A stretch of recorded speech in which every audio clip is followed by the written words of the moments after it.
Mark Hill, I think he's here. There you are. Don't forget to sign in. Bye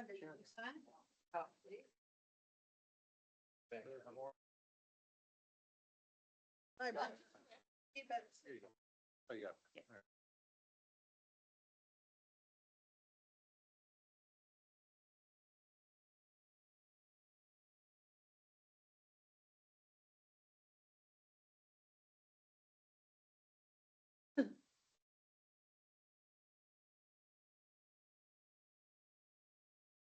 (7:02). This is a meeting, a joint meeting of the Service and Utilities Committee and the Building and Housing Committee.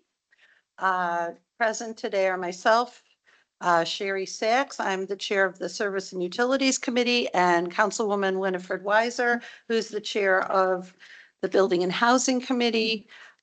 We have committee members, pretty much everybody in council, so I'll just go through. Vice Mayor Michelle Weiss, Councilman Chris Cooney, Councilman John Rock, Councilman Brian King. We have the mayor, Michael Dillon Brennan. We have the law director, Brad Bryan. We have the service director, Ellen Pennington, Bill Bartley, and Markel Davis for building and housing, and Roberta Rubin are. Okay. We are continuing our discussion, I think, from June 9th on ordinance 2024-64, amending codified ordinances, chapter 1084 entitled Weeds. And we are very fortunate in University Heights to have residents who are passionate about these topics. I'd like to invite Don Vicarill or Vicarill? Vicarill to the podium. Mr. Vicarill is a dedicated volunteer with the Friends of the Walt, and he also says the Friends of the Bradford Cinder Path. Mr. Vicarill took the time to prepare two documents which were distributed to all members of this joint committee. And so Councilwoman Weiser and myself invited and asked Mr. Vicarill to present his documents so we can hear straight from him what he's trying to convey. If you would please. Thank you. Last meeting I was invited, Put the microphone a little closer. Thank you. is this okay? Yeah. Thank you. Last meeting I was invited to bring my impression of the word weed to the next meeting. So I did a little research and I find there's a lot of agreement that weed is undefined. Doug Tellamy, one of the principal writers in the field, he finds a weed as, or the definition of weed came out of agriculture and has been adopted by urban culture. In short, a weed is any plant that you don't want to be there. So in my front yard where I'm trying to grow native pollinator plants, my okra plant is a weed. In my vegetable garden, a sunflower would be a weed. Ohio State has its definition. Texas A&M has its definition. Case does not have an agricultural definition, so it uses a different definition. There are certain, our neighbors are using the term without defining it. Cleveland requires property owners to cut or destroy noxious weeds or poisonous weeds without defining what weeds are. I suppose if you have a lawn, you and your neighbor might agree on what a weed is. But if you have a lawn and I have a native pollinator friendly yard, we might disagree. I can't think of any examples offhand, but you could probably come up with some. Cleveland Heights does not provide a definition for weed. Shaker Heights doesn't define it specifically, but it emphasizes the potential of a plant to catch and spread fire or to pose a menace to health, cleanliness, comfort, or general welfare. I think you'll agree to me that this is a pretty general definition. My suggestion then is in the ordinance 2024.64. The term weed be only used in the context of traditional lawns and not be used for yards that are in the process of conversion from turf lawns to native ecosystems. Instead, a landowner could specify the plants that he or she intends to install and keep, and also list the plants that they intend to eradicate or to remove. Thus, you could use a subjective definition of weed, but dependent on the homeowner. This suggestion is predicated on the necessity that landowners who are converting their yards from traditional lawns to manage natural landscapes submit to the city a layout of what the finished yard would look like. And this would be an advantage since I hope the city will offer tax breaks for people who are trying to create native pollinator-friendly yards. Apparently, the city is trying to nurture these procedures because in ordinance 2024-64, the city recognizes that native trees and plants preserve and promote healthy and biodiverse ecosystems and are better adapted to our climate and so require less water, fertilizer, and pesticides than non-native trees and plants. Natives contribute to healthy soil and water, control pests, prevent soil erosion and carbon emissions from lawn care equipment, provide critical habitat and food for pollinators and wildlife. In other words, native pollinator-friendly yards beautify our city. We think of ourselves as a city of beautiful homes, but there's no necessity that that concept be in conflict with the city of eco-friendly yards. And I think a big problem for the city is for us to recognize that these two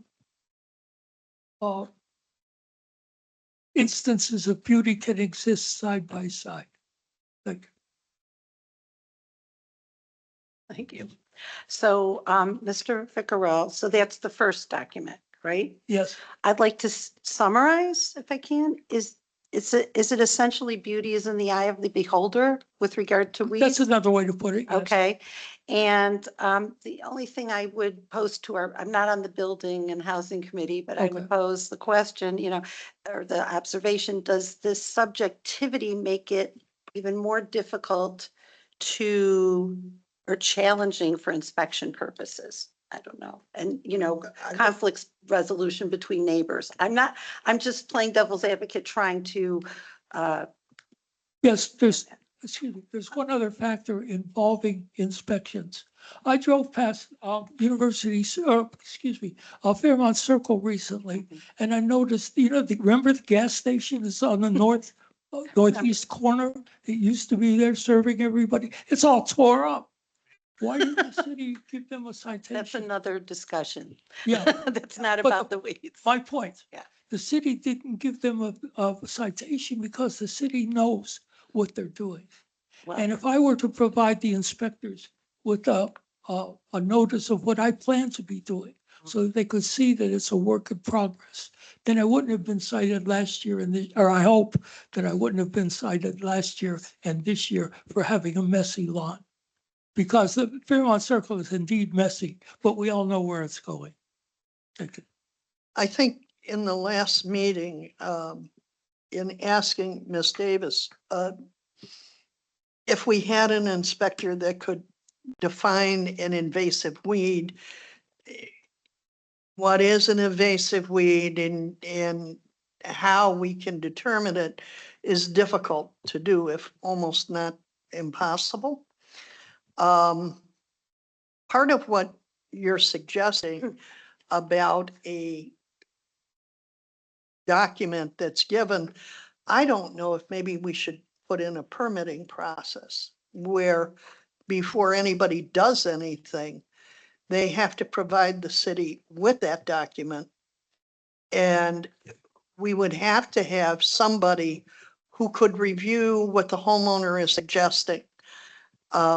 and Don, I think you know, you read up on your plants, you spend time looking to see what fits there, but not everybody is gonna do that. What we want to avoid, oh, I'm sorry. Okay, What we want to avoid is neglect, posing as progress. And the way to do that is, like you suggest, provide a layout or a plan or a diagram of what a homeowner's intentions are. I'm sorry if I interrupted. but we'd also have to have somebody who could review it to determine if the plants that the homeowner is suggesting will actually are non-invasive, they fit the criteria of what ends up in the document. And then the second thing would also be the maintenance of the garden. Some of these that have been tried are overgrown. Finally, one got taken out where somebody planted something that the Ohio State Extension Service did not consider an invasive plant, but that spread along root systems, and it just took over the whole thing. And what he ended up with is something that I would say would not at all pleasing to the eye, because it just ended up being a rather big clump of weeds on the tree lawn. Or that plant, and even he took it out because of that. So we also have to remember that depending upon what goes in, and especially if it has spreading qualities, what is there, what goes in there may get beyond the ability of the homeowner to maintain. We can all start out with great intentions and end up with something we didn't quite anticipate. So I think also that having that as a document that then gets filed with the housing department provides them, or building. Yes, okay, we'll throw that to Mr. Bartley. Ms. Davis just pointed to Mr. Bartley as building. But that the city would actually have on file. So any inspector going out would know what to anticipate. And if it isn't there, or if it is significantly different, then we need to be able to question that. I don't think people are necessarily against it, but complaints that come are based on things that look wild versus planned, something that is planned. So your comment about providing that, I think, is a very good idea. I think that helps bring it into the realm of providing something the city can actually inspect and do it economically. Because that's the other piece. Every time we go out and we get into these debates, that's personnel time, that's money. That is a cost to the city. So that may help keep that down as well. So are you suggesting, let me see if I understand this, are you suggesting that when somebody wants to plant a pollinator garden, for instance, that they have to, there would be a permitting process whereby they would submit a plan, like a site, like a Yes. plan? Yes, And that way we would know what to expect so that we can inspect. yes. Yes, that's great. And it wouldn't have to go in all at What's your once. feedback? I know you're, Is it hold on more- a second. I know Mr. Don's doing his plant by plant. And it's not going in all at once, but it would also provide the roadmap for the other plants to be put in. I'm sorry, I didn't. No, mean that's that. fine. Yeah, Plans- so are you asking Excuse Mr. Bartley? Plans change, so some provision in those regulations must account for the possibility of change. A garden evolves. May start out as a prairie, but I have a white oak planted. I have a pin oak planted. I have a red bud planted. As these trees mature, the meadow plants that I put in are going to become partial shade plants. Eventually will become a whole shaded yard. So a plan is not written in stone. It's not like the architect of whatever John Carroll is planning. It's It's more a description of a possible evolution. And so some provision has to be there for plans to change. I think you were asking Mr. Bartley. Mr. Bartley, the concept, is it still too subjective and too fluid? Or does that give it at least a little more, you would know ahead of time if the plan is invasive, native, not, whatever. And then at least whenever inspection time comes, you'd be able to compare it to something, whether, and then if things change, there would be some sort of communication process to describe that so that a person would not get cited just because they felt like doing something different that it comes to inspection and it doesn't match up. Is that even something to think about? I mean, yeah, that's good foundation for a plan moving forward. The critical aspect being finding someone to review the plan and be able to approve it, and provide a plan approval so that, and then the building department would stamp it, and then that plan again would be part of the record. So if anything evolves beyond that plan, then, that would be a clear violation. Again, the other critical factors, like the resident brings up, is how is that garden going to evolve? The building, like you said, if we compare it to a building, it don't evolve. And then the inspector that inspects it's also certified in that. That sounds great. A building could involve, and then they'd have to come back to the city with plans That's true. analogous to that. So, and that's, like I said, to just think it out. Like, so if included in the plan is the evolution, the anticipated evolution, anything like that, or if it changes the need for a re-review, like an addition. But like the critical aspect is the person that reviews it needs to have a certification. I don't know what that would be, botanist probably or something like that.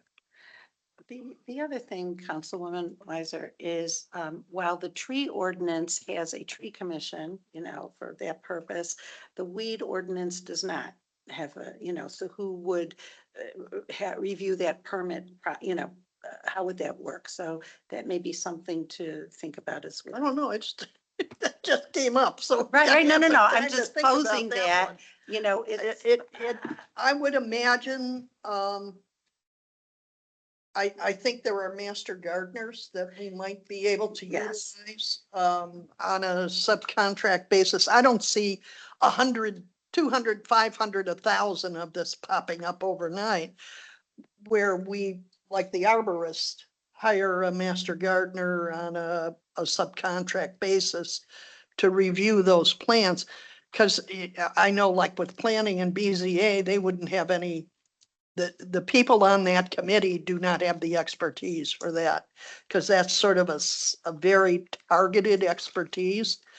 That may be the solution to, is the plant that is being proposed to be put in appropriate?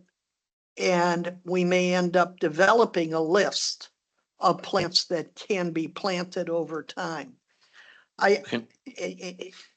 We have to have some control, because when we talked previously in previous meetings, one of the biggest challenges was, how do you inspect this? How do we, city side, How do you say it's a violation? determine what's a weed and what's a flowering or a plant that you would want in that garden? And similar to what my neighbor Nathan ran into, the Ohio State Extension said that one plant was wonderful and was native, but it neglected to tell him it also spread by root. And in some areas, definitions of invasive plants are those that spread by their roots. Because once they get going with the root, the only way to kill them off is to totally kill the plant, and they become uncontrollable. Similar to thistle. Think of this. Think of all the work you've done at the wall trying to get rid of the thistle down. And Mr. King, that is an invasive plant, but it's a root spreader. So that's something that a master gardener would know, how these plants populate. And that would help us to prevent somebody in all good intentions Googling the Ohio State Extension Service and looking at a plant and saying, boy, that would be cool in my pollinator garden, and discover in 4 years that it's taken it over. And what they initially wanted is nowhere near it. And their neighbors begin to think they're a little strange because it looks like just a bunch of Right. interesting things. I'd like to make an additional point that. Sure, That please. just, that you, what you're saying leads to, so part of every permit process is an appeal. So you mentioned board BZA, so if they don't like our reply that these plants can't be put there, they should have the ability to appeal to an independent board to make their argument. So I don't know if BZA is capable of that or not, so that should be considered. Well, if we had these approved by, say, a master gardener, the appeal going to BZA would carry that person's recommendation, or that person on behalf of the city would actually be testifying or writing up something to put in the record, Correct. which would explain to the BZA members why that plant needed to be switched out or should not be a part of that pollinator garden. And that would give them, the city would be providing the expertise to our city commission to make a decision on. Now, BZA can decide something totally different, but at least that's how they would end up knowing what's going on. In the tree ordinance, the appeal process goes to the BZA. Louder. In the tree ordinance, the appeals process would go to the BZA. I just read that. Okay. Okay. Would you And- like, And the other thing is, if they're turned down at BZA, the next step is they would have to take the city to court, to common pleas court. That's where it goes from there. But that is in a democratic society, a way for a person's voice. If they want to take it that far, they can. Fourth Amendment, I think. Yeah, that's being democratic. Okay. Any other Well, we still comments? have this. yeah, I know. Any other comments on this document before we go to the next one? Okay, Mr. Vicarell, the floor is yours. Have Thank you. some specific hopes regarding documents of ordinance 2024-64. More specifically, Exhibit A. Let me refer to my page here.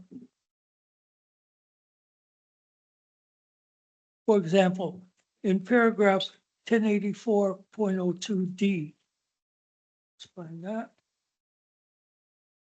Invasive means those species of trees, shrubs, and vegetation designed as species invasive to Ohio by the Ohio Department of Agriculture or the director. I'm hoping that you will consider changing it of trees to of non-native trees.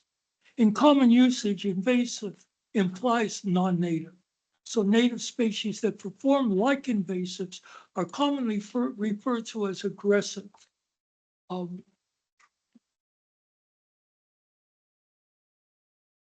I have a question. We have that tree ended up in here, but we actually have definitions of trees in the tree ordinance. So I would ask Mr. Bryan, do we really need to duplicate tree in the weeds ordinance?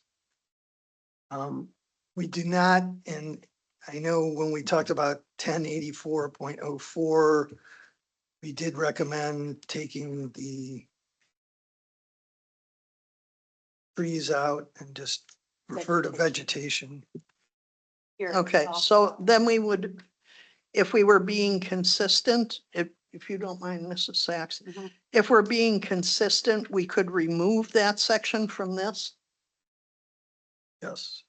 Thank you. So, I'll make a motion to do it. Oh, excuse me. if there's a second, hold on a second, we're actually working the ordinance now, Don. So if we're gonna make a change. Second, Ms. Weiser, may I ask what Sure. section you're referring to, please? 10, right at the top, 1084.02 are definitions. And what Don pointed out is, D, there's a section in, where's trees? D. D. But it's also in B. D is B, invasive, right. means those, we would be removing It's throughout. the word Yeah. trees from it. Yeah, Thank you. native trees, it's throughout this definitions. Yeah, so, Change it to vegetation. yeah, getting rid of trees, we're leaving shrubs and vegetation. Yeah. And then we'll go to, first of all, getting rid of the trees. Then, the other thing we need to consider, which Don is asking, is he has an issue with the word invasive. And am I understanding this correctly? You're arguing the word invasive should be changed to aggressive? In current use of invasive implies non-native. For native plants that move like invasive, that tend to invade other plants, we call those aggressive. So in this case, I don't see that anything needs to be changed. So we have a motion. Well, the motion was to remove references to trees Throughout the from ordinance. throughout the ordinance. And Councilman Rock seconded it, so we could take a Would like to vote take a on vote, that. please? All aye. those in favor? Aye. Any Okay. opposed? Okay, motion passes. Thank Okay, you. so we're cleaning that up. Now we can go to the word invasive.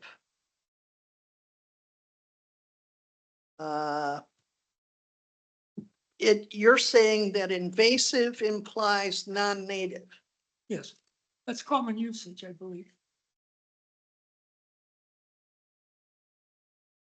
We had a discussion about the climate change and we would have perhaps some I think Mr. Meliscus brought this up, that over time, some things that were not organically native to this part of, Ohio might become more,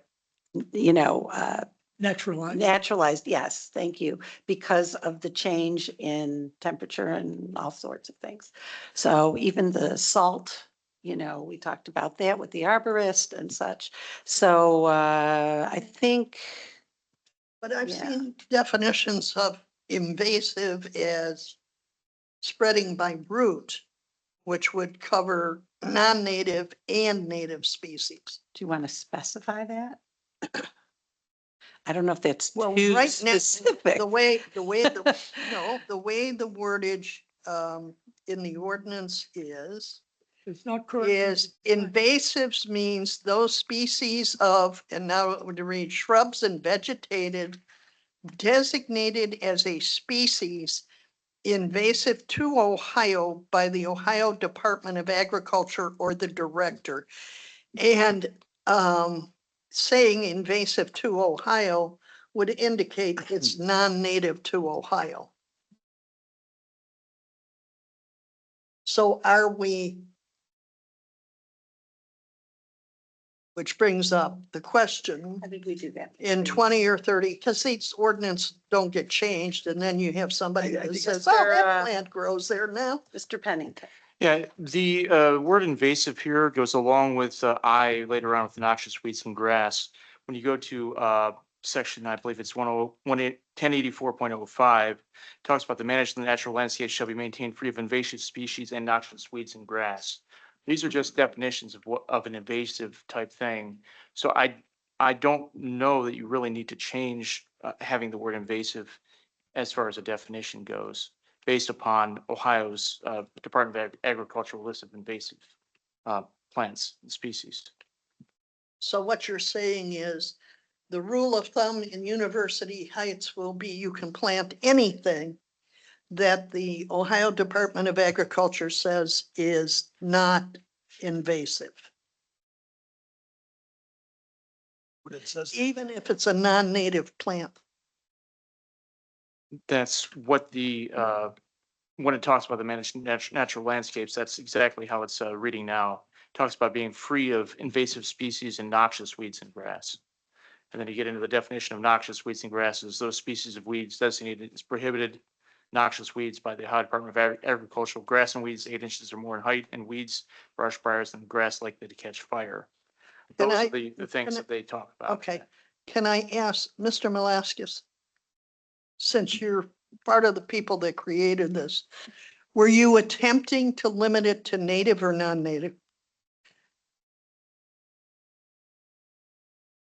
So as stated, yeah, we were trying to define those words not casually, but specifically in the sense that Ohio already defines invasive species, right? So we're not trying to create a new definition. Okay, And but you're therefore- not also trying to limit to native plants No. only. Only to ban what Ohio says is invasive. Okay, because remember, we went through the tree ordinance and that's very heavily focused on native. Correct. Okay, thank you, sir. Thank you. That perhaps clarifies that quite easily. So if that's the case, whoops, I wish. There are times when my computer doesn't like me. Let's take a look at the wordage now. The invasive means designated as species invasive to Ohio by the Ohio Department of Agriculture or the director. Last time we got rid of the order of the director. Or the director, we did get rid of that, good. Okay, Do we need to vote on that? yeah, we did that last time. That's D. To carry, I know, do we need to vote on that to carry that? No, we already voted to get rid of, Okay. I'm sorry, not to The get trees. rid of the director, but to remove the words or the director. Okay, Because the director does not have the expertise. yes, Yeah. So, Okay. so Mr. Pennington is quite happy we didn't get rid of yes. it. All right. Okay, Mr. Vicarell, would you continue? Okay, go ahead. Okay, in paragraph G, you indicate grasses and flowering broadleaf plants. I would delete the word flowering because some broadleaf plants don't flower noticeably, but just use the broadleaf plant. Any discussion Oh, about that? 04G. Right now, specific. 04G reads meadow vegetation. I'm going to read the whole thing. Means grasses and flowering broadleaf plants native to, adapted to, and commonly found in meadow and prairie plant communities, not including invasive species or noxious weeds and grasses. So we would just cross out flowering. Flowering.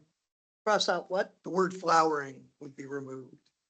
And broadleaf plants, yeah, that would cover both flowering and non-flowering. You have an issue with that, Mr. Malaskis? This definition is intended to broaden the definition rather than restrict it, right? So if Oh. we remove flowering and flat broadleaf plants, that we actually are allowing less plants. Oh, really? No, I think it, if we say broadleaf plants, they can flower or not flower right, and still be included in the definition. Well, it's an or list. It's not a exclusive and list, right? So we're trying to say anything that is appropriate in a meadow, including broadleaf plants, flowering plants, right? So the more things we put on the list, the broader that. Oh, definition. so flowering, you need a flowering comma, didn't comma. relate to broadleaf. right? We need a comma. It's a You three. need a Save comma. lives. Yeah. So it would be means grasses. We'll get rid of the and there. Grasses, comma, flowering, Comma. Comma. Comma. We'll add a comma and save the and flower. broadleaf plants. So, I might defer back to the lawyer that wrote this, but that was the intention. And if he's probably better with specific wording than I am. So if flowering broadleaf plants is a definition that we've pulled from someone else, And then you get We the would like to grammar keep that. police who show up and tell you when you say flowering broadleaf without a agreed. comma, you will only have flowering broadleaf plants, which Yeah, you just so- said is not your intention. What I believe, but again, I am not the word police. I would not want to mess with that without consultation from somebody who actually would have Okay. the details. Mr. King, But it was you're a intended to part be. of this committee also. No, I'm not. No, I'm not. Okay. You Mr. ran it. Vicarow, would you come back to the podium? Let's Okay. continue through your document. A broadleaf plant that doesn't flower. It's edible and it occurs in a lot of, well, it's considered a weed by a lot of people. It's also generally part of a meadow. I have several in my lawn, which I don't want.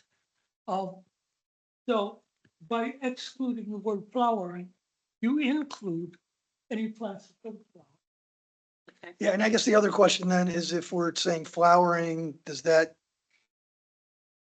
are there any flowering plants, native plants that, You don't want in the don't meadow. Yeah. Oh. Ask the next speaker. Yeah, Okay. daffodils that are flowering? Ugh. Why don't you check that, Not Mr. the Malaskis, daffodil, and the, get back with Okay, we're us? gonna- What am I thinking? We're Yeah, not there's gonna that, get yeah. through this Okay. tonight. How about if we assign some homework to Mr. Malaskis? How about Okay, that? great. Okay, let's proceed, please. Okay, paragraph H, please. Oh, I think you already took out the or director. We did. Yeah. There's no guarantee that any director that we will have the expertise to determine whether something is native or not. It's done. So I propose, I do have a question. Mr. Bryan, did we eliminate or take out the words in I or the director there? We did. Mr. did. Pennington is shaking We his did. head, so I have it that's out. Crossed out. Okay, thank you. Okay.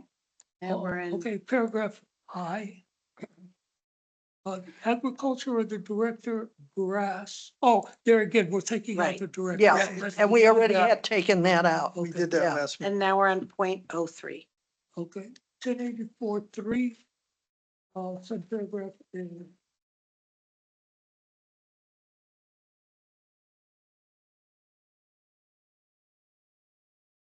Here we go. A list of species of trees, shrubs, or vegetation designated by the director, here again, as native to Ohio. So just a list of species, trees, or shrubs native to Ohio. Well, there, we have to have somebody who decides what's native to Ohio. Ohio State Extension.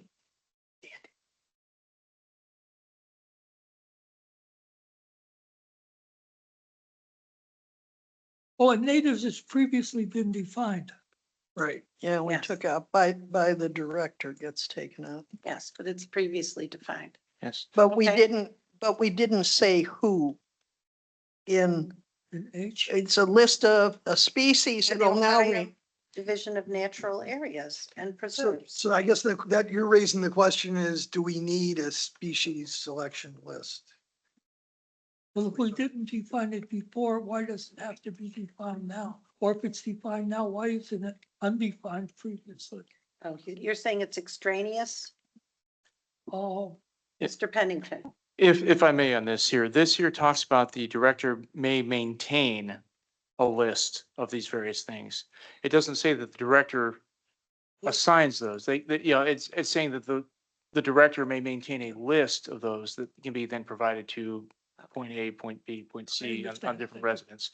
So this paragraph here is more, this section here is more allowing the director to have the ability to have a list on hand that can be utilized by residents. And those are going to be coming from, the Ohio Department of Agriculture and other places that those lists would be coming together from. But we're taking the by the director out of each, A, B, and C. If we took by the director out of the thing. It says at the top, the director may adopt. So Ah, it's not right. determined by the director.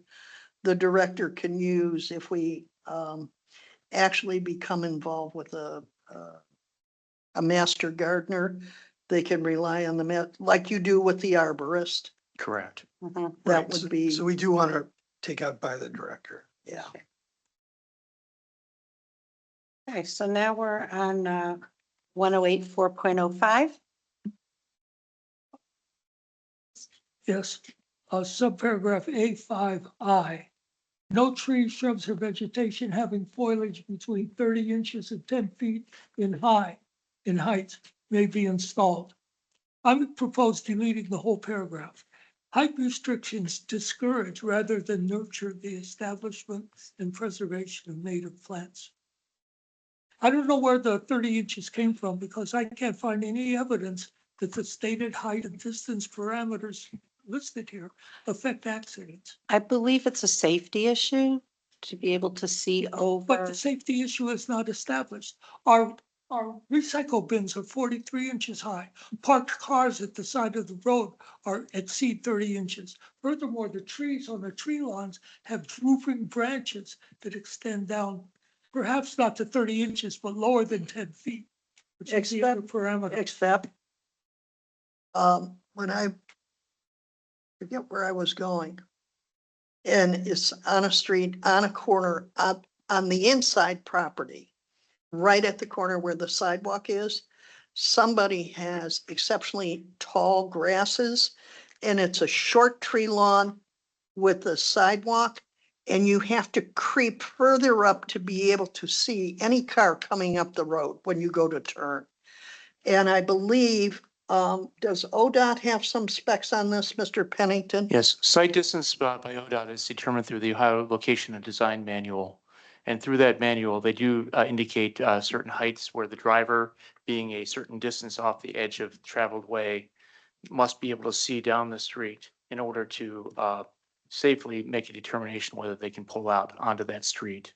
And that's where the height limitations generally come into effect, is through that. Now, there are instances like with garbage cans and things like that, but those are spot locations. It's not a whole tree lawn filled with things that may be too high for a person pulling out of a particular location to see. And that's where there's a difference between a garbage can or a telephone pole or a tree lawn tree for that matter. That's also the reason why you will see no parking here to corner. It is to ensure that that area is clear of cars for people that are turning so they can see if there is a car coming in the crossroad. It is a safety issue, Don. That's why Well, it's then you there. may as well listing the plants that can be used. Take off black-eyed Susan, take off cardinal flower, take off milkweeds, take off cornflower, take off wild bergamot. Some of the most popular flowers that we plant exceed 30 inches in height. But Forget it's plant them within elsewhere. 12 feet of a public right of way. You can have that in the middle of your lawn and it's not an issue.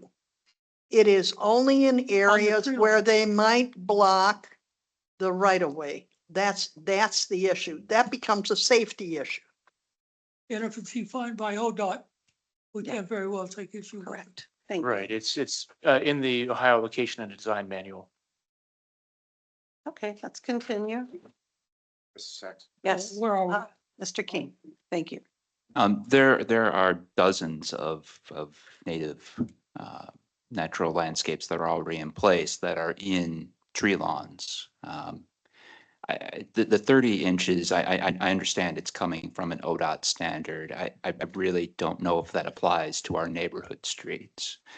One of the programs, one of the sister programs to the Friends of the Walt is the Native Pollinator Pathway Program. It's mentioned in the whereas sections of this ordinance, and it encourages the planting of native flowers in the tree lawn area so that it is visible to people who are passing by, to encourage them to have their own native natural landscapes. We have, as I've stated in this meeting before, we have our own in our tree lawn. We see people walking by every day and stop and look at the garden. I looked out my window today and I saw 3 children and a mother looking at it, taking videos of the monarch butterflies that were visiting the garden. The monarchs just showed up in the last week. So that's what we're, what Mr. Vickrell and myself and others are trying to fight for with trying to make this 30-inch limitation less punitive. All the flowers that he mentioned there are very, those are the ones that you want. In particular, milkweed, that's what attracts the monarch butterflies. So having that 30-inch limitation and pushing it so far back into the yard, I think it really detracts from the intent of the folks who were putting this together for the city so that we could have more beautiful and sustainable natural landscapes in our yards. Thank you, Mr. King. Ms. Vice Mayor Weiss? Yeah, I think we're all agreeing that we're going through this to be able to, get this ordinance passed. I think the safety piece, I can think of a couple I think it's really the corners where where cars are turning that is the safety issue. Maybe we need to add the word corner in there, because I can think of a couple corners right now where I can't see when I'm turning. And if there's kids that are, or a bike or a scooter that are shooting down the street, you're not going to see it, or a car. I think maybe it just has to be on the corners and not on, then the other homes can have it, but it's a safety problem on the corners, that's all. Councilwoman Weiser? I would point out, Mr. King, you're not a corner. I'm not, no. Nope, you're down the road. Kind of a I think it says right of way, but right of way would include the tree lawn. Am I not correct? Yes. All tree lawns? Based upon the way you have, this is written, it would include all tree lawns. Now, the way the location design manual states things, they say that intersection site distance is primary to So we could add No. Better than saying something. street edge. We don't necessarily know different streets may have different right of ways. We concerned about how far it is from the street or how far it is from the back of the side. well, if you look at the manual, it states that a driver at an intersection, for intersection site distance, has their, and this is from an intersection, has their bumper 10 foot off the edge of traveled way. Their driver then sits back at a point of 17 feet from the edge of traveled way. That's where you talk about the going beyond the sidewalk, and within the right of way. And that's where I think it's more critical to have this at intersections to where that can be seen and maintained. The stopping site distance is secondary to intersection site distance. And that is someone having their bumper out 10 feet from the edge of the pavement and the car coming down the street, being able to see that car start to pull out and have the ability to stop. And that is a secondary thing to intersection site distance. Councilman Rock? I was gonna say, it's not just intersections, but when you're backing out of your own driveway. For instance, I have a neighbor who rides a tricycle. It's like this tall off the ground. If I'm backing out of my driveway and she's on the sidewalk, which is where she rides her tricycle, and I have 6-foot plant, I'm not gonna see. So I think it's not just the intersection. I think we also have to consider how that driveway impacts with the sidewalk too. But to your point, also with cyclists who are coming down the street and they can't, there's an obstruction on the tree lawn to come out, they might not see that quick person, coming down near the curb. Just like, Interject. yes. So I'm familiar with other municipalities, and there are ordinances in regards to this, and they name everything that's mentioned, that 30 inches, the locations on a corner where there's either an intersection or a driveway within 15 feet of that corner. That's where the 30-inch limit is applied. And that's the city of Cleveland ordinance. Okay. For those other areas, Mr. King, do you have a idea of what you think might be a better height for the middle of the street? I mean, I wouldn't, no, I don't. 30 inches is way too short. Would Mr. Vickerell have a recommendation? 87 inches. See, so the difference is The a higher- tree is a tree, you know, the grasses, we'll call the weeds, whatever. Is like an opaque fence, you know, it's an opaque, barrier. Yes, I understand. Yeah. I think any number is going to be arbitrary. No. The higher we allow the vegetation, the more careful drivers are going to be. If only. Don't we wish? don't see They could the be under the evidence. influence, it could be a bicyclist, it could be someone pushing a stroller, it could be anything. Well, sure, but if you're watching, you're not going to hit. Okay. And the higher the vegetation, it will force you to watch more carefully. So I think we're not restricting the vegetation, but perhaps the location of where it's planted. And I think that that's a reasonable, I don't compromise is the word, but the property owner has property, you know, has quite a bit in the front and the sides and the back. So to have that on the tree lawn that is unlimited in height it could pose a danger. It just could. And there may be other options where you can enjoy your pollinator gardens. I've seen beautiful lawn, I didn't call them lawns, you know, just front of the property or wherever that are just full of vegetation and it's not on the tree lawn. And that's doesn't pose that type of, it poses privacy for the homeowner and shade and all kinds of other, and bees and butterflies and all kinds of beautiful things, but not a safety issue for passersby. So there's some kind, you know, you want to plant on your tree lawn to have some, I don't know, restriction for lack of a better word, or some guidelines for safety purposes just seems to be sensible, you know, helps the community. I would hope that rather than prohibit, for example, common milkweed, which grows greater than 30 inches.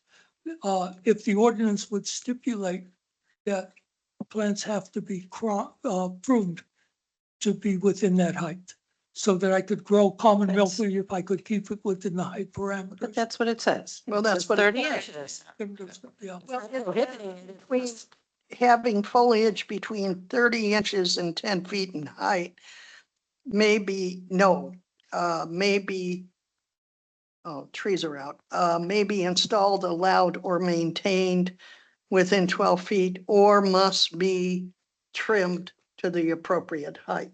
Would we be able to add that, Mr. Bryan? Number one.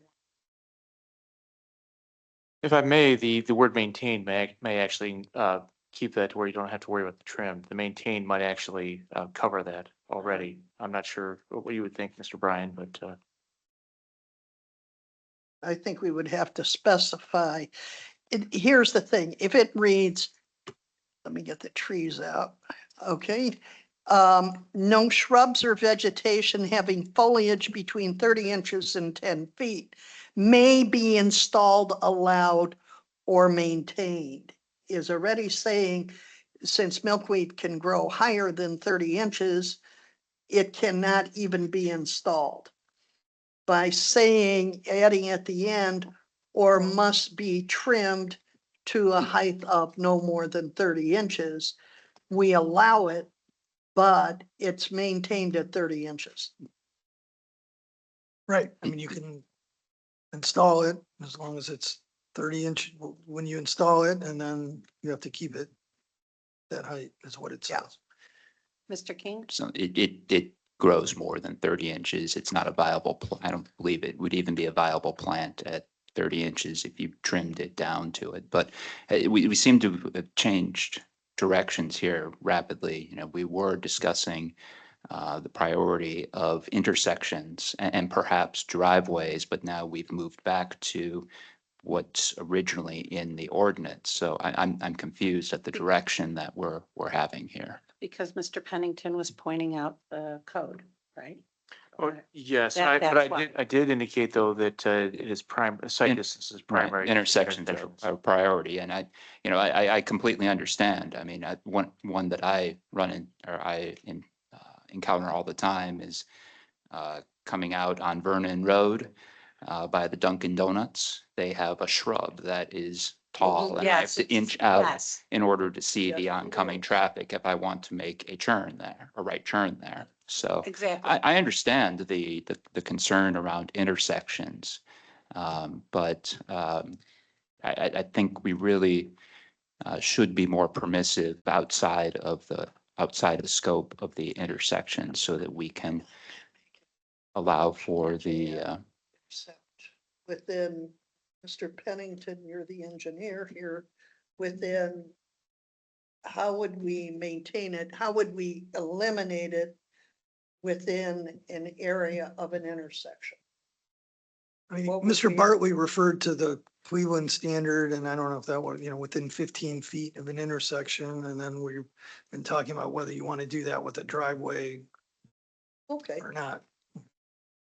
And that but would we'd be- add with, Mr. King, are you okay? I if we was- added that? that sounds like a good idea, but Mr. Meliscus looks like he urgently wants to say something. Yes, we're coming up on 8 o'clock, so. Mr. Leskis is please. ready to leap forward. I'll try to make it quick. So this is actually the topic that I was here to talk about this evening. I was one of the people that pushed to have this restriction in the ordinance originally for the reasons stated, right, for safety. Last week I had the privilege of going to Traverse City, Michigan, which is one of the most walkable, bikeable towns in the country. And got to spend a lot of time biking and walking through there. I intend to do a write-up on it soon, but I have some pictures that I would love to share with council about some of the intersections that I encountered that had plants that were well above the 30-inch limit in the very corner of the intersection. What it turns out, and I looked into some of their rules, is that we agree that there's some safety concerns about blocking driver visibility at corners, less so along the side. So like, I agree with all the conversation that happened here. But the reason that they were allowing sunflowers and some taller plants directly on the corners is they understand that just having a single sunflower, a single milkweed, is not going to provide a significant barrier to visibility on that corner. So I guess it's part of a statement, part of a question, but is there something in the Ohio code that allows for some amount of coverage, right? Like it is 100% visibility, 0% visibility, and any version in between, that you could have taller plants as long as there's only one per few feet or something like that, where it wouldn't really inhibit visibility, because that a 1/4-inch stalk is not going to block you from seeing a car. I don't think it's a bad idea, except for one thing.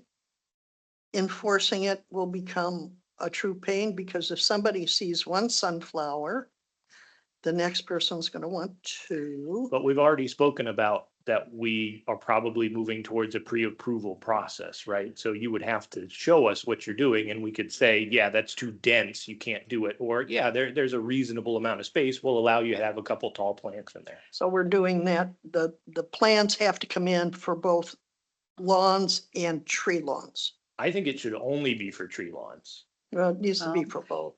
Okay, so I would like to say I'm from Michigan. I'm familiar with a little bit of Traverse City. It's a different dense densely newer city than we have here. And I'm not sure it's apples and apples. I would look at your pictures, but I think the roadways, the housing stock, all that's a little bit different than what we have here. So we're a little scrunched together. I'm not sure that I mean, it's the same. I'm not saying it's exactly equivalent, but the point was that there's plenty of visibility with a few plants in there, Wow. even above the height. Thanks. Okay, since you said you. you have pictures, Yeah. why don't you send them on to us? I'm gonna note it's 8 o'clock. Yeah, it is 8 Sort of o'clock. closing down. We may have to invite Don back for another Okay. meeting and make him work some more. So we are going to end the meeting now, Mr. Does it Vicarelli. take- We've been here a couple of Can we- hours, can we and would get- you be willing to come back if we, okay, to just finish these last few points? All right, so we'll do a doodle poll for this joint committee as well. Is there a motion to adjourn? So move. Is Second. there a second? And all in favor? Aye. Aye. Any opposed? Thank you. Meeting adjourned at 8:00. 8:02. See, I got